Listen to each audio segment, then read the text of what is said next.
You cannot remove, for example, there's an area of science, or so-called science, called consciousness studies. And if you read this consciousness studies field, you'll find it's a mess.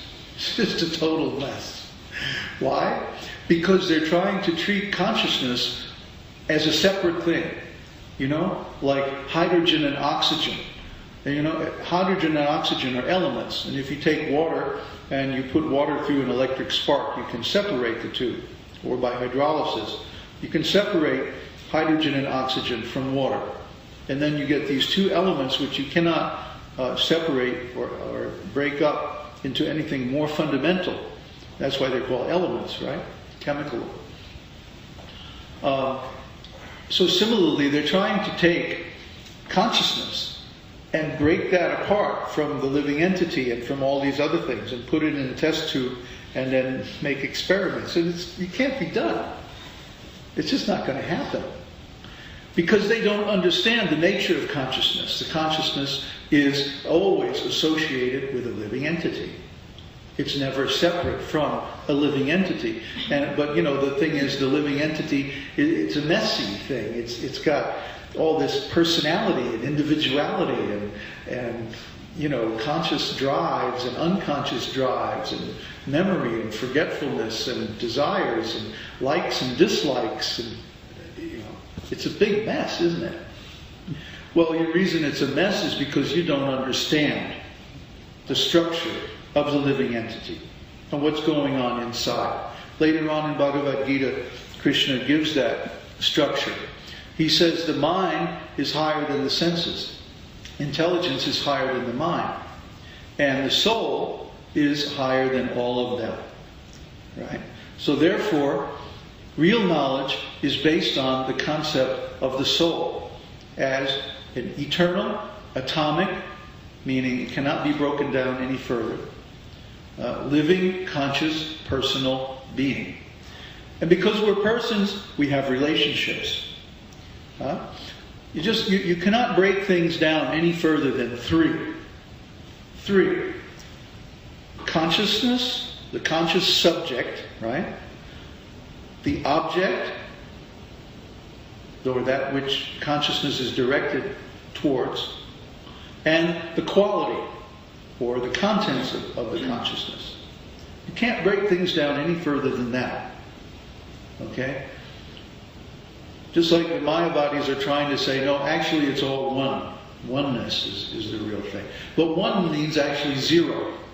Because if everything is one, then there's no object of consciousness. Consciousness without an object is unconsciousness. Just like when we're in deep sleep, sushupta. There is no object of consciousness. No dreams, no sense objects, nothing. So in that state, it's not oneness, it's nothingness. There's no experience. Experience means these three things together. The consciousness, the object of consciousness, and the quality or the contents of consciousness. Okay? These three things have to be there for there to be experience, for there to be life, for there to be consciousness at all. Requires all three. Therefore, the consciousness is always embodied. There's no such thing as a disembodied consciousness. Because why? Consciousness must have senses. Without senses, consciousness cannot be conscious. There is always a body. And in the material conditioned state of consciousness, this gross material body is the covering. But in the normal, natural, healthy state of spiritual consciousness, the spiritual body is the covering. And actually this material body is based on the spiritual body. That's why this material body has 2 legs, 2 arms, 1 head, 2 eyes, 2 ears, 1 nose, 1 mouth. Like that. Okay? Just like Srila Prabhupada makes a nice example.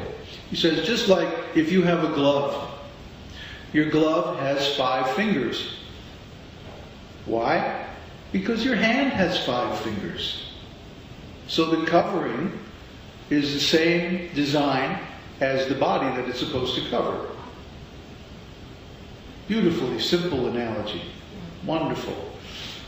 Similarly, this material body has 2 hands, one eye, no. What is it? Yeah, 2 hands, 3 eyes?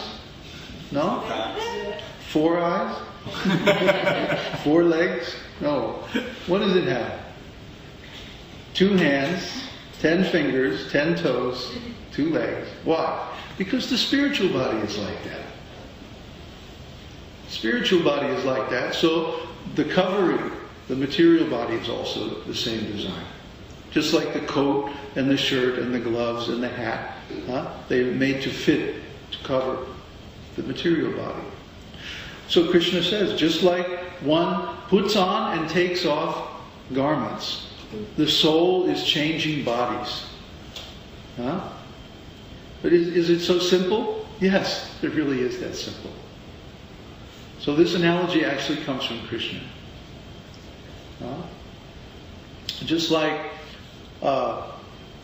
even now nutritionists agree that this material bodily form changes every 7 years.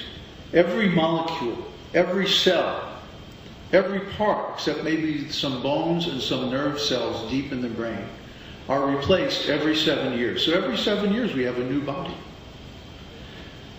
This is also given in Bhagavad-gītā. Just as the soul changes from a baby to a child, to a young person, to a mature person, to an old man, in this life, similarly at death, the soul changes to another body.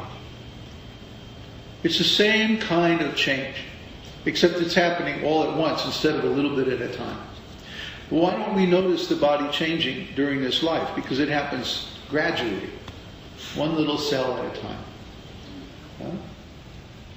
We don't see it happening because it happens a little bit every day. But at the time of death, it happens, the whole body changes. But still, it's the same thing, whether it happens slowly or all at once. Same process is going on. And now, what determines how the body is going to change? Well, when we're in this material body, the changes of the body are determined by karma.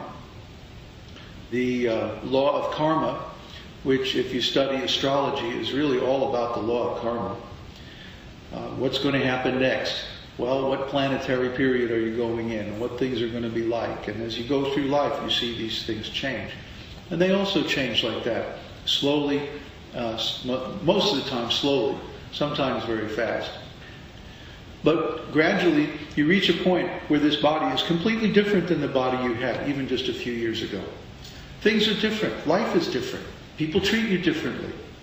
People treat you differently when you're grown up than they do when you're a child.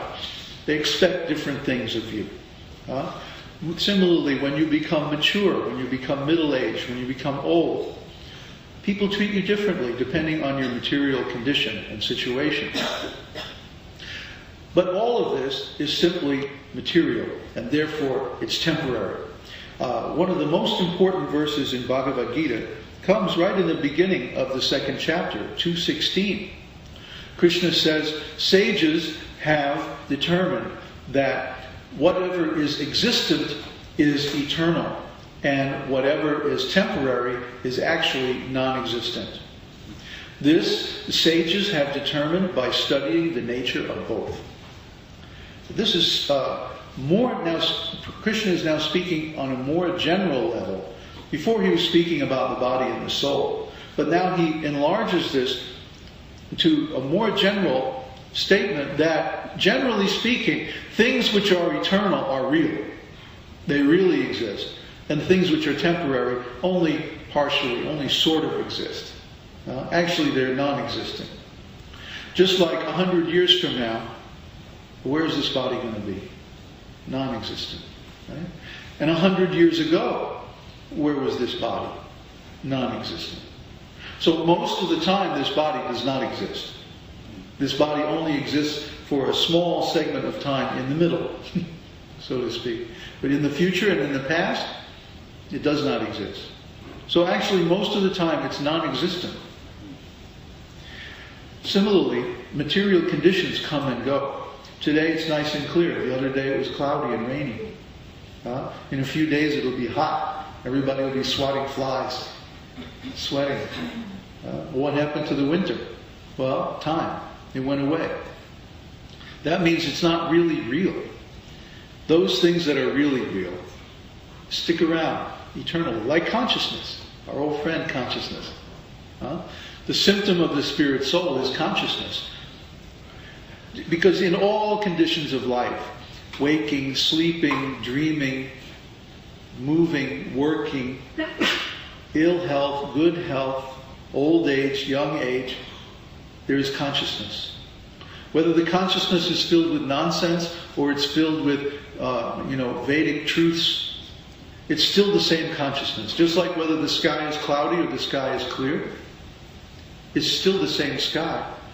The clouds can come and the clouds can go, but they don't really affect the sky. Similarly, the ideas or the contents of consciousness don't really affect the quality of consciousness.